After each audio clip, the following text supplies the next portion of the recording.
Good morning, class. Today I'm Madeline Hamilton, and I'll be talking about a little bit about the depressions, the wars, consolidation, and growth between 1919 and 1945, or as I have 145. Overview. A little bit of what I'll be talking about is the automakers during this time, war, depression, decline of the independent automakers, consolidation, post-war years, and then a little bit of a summary. History. Time and time and again, Mr. DeCoster says this in class and in his videos. Those who not learn history are doomed to repeat it. And I don't know, I see it in quotes when I'm looking up articles for this presentation. I see it in his videos, and this quote just kind of sticks out to me. And I really do think that this is something that could happen and does happen, because even you see it in school, no one really pays attention to history anymore, and it's sad. So a little bit of the automakers. In the 1900s, the big three is when we really saw them rising. They rose over everybody else, and Ford was the first to become the largest automotive company in the U.S. just because of the Model T, as we all know, because of the conveyor, like the whole assembly line, and just being good. And in the 1920s, General Motors actually took over as the largest automotive company, so I think that's kind of cool. Just you can see in history how Ford and GM have always been battling for that #1 spot.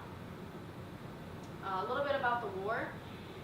The automotive industry actually played a huge role in producing military vehicles in both World War I and World War II. They also had many essential military items such as like weapons, and just had, instead of producing as many vehicles during that time, they really helped out the military with military essential items. A little bit about the Depression. As you can see, during the Depression, things aren't very good. No one has money. No one really has things to buy the new cars.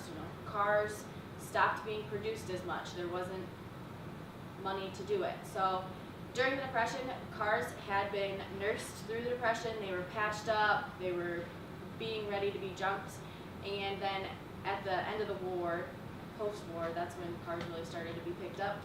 And this sign stood out to me, like this guy with his sign that $100 will buy this car, must have cash, lost all on the stock market.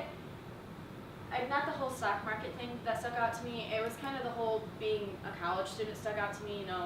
You're patching up your car as best as you can just to get through until you have a full-time job. So this little part just stuck out to me.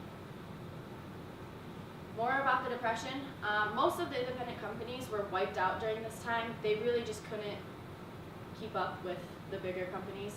Nash, Hudson, Studebaker, and Packard hung on as long as they could, just only to collapse after World War II.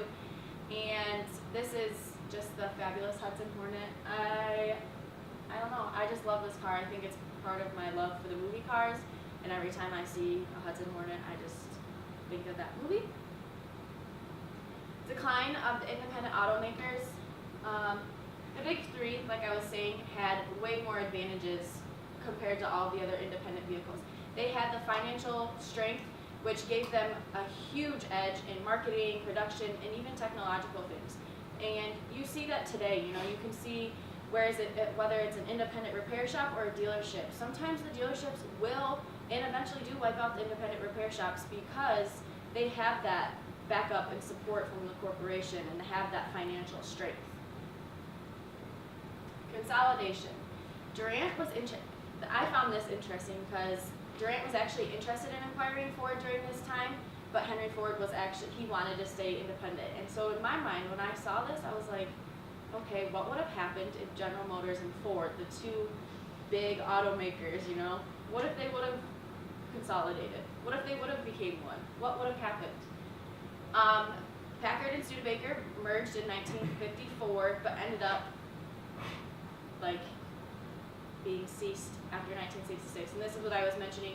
This is one of the independent automakers that ended up ceasing after World War II, as well as Natch and Kelvinator. they in Hudson merged to be American Motors Corporation, which is interesting because my last presentation in this class was mostly about American Motors Corporation, so to kind of collaborate both of these presentations was kind of nice. And AMC was bought out by Chrysler in 1987, so again, that was post-war. More post-war years.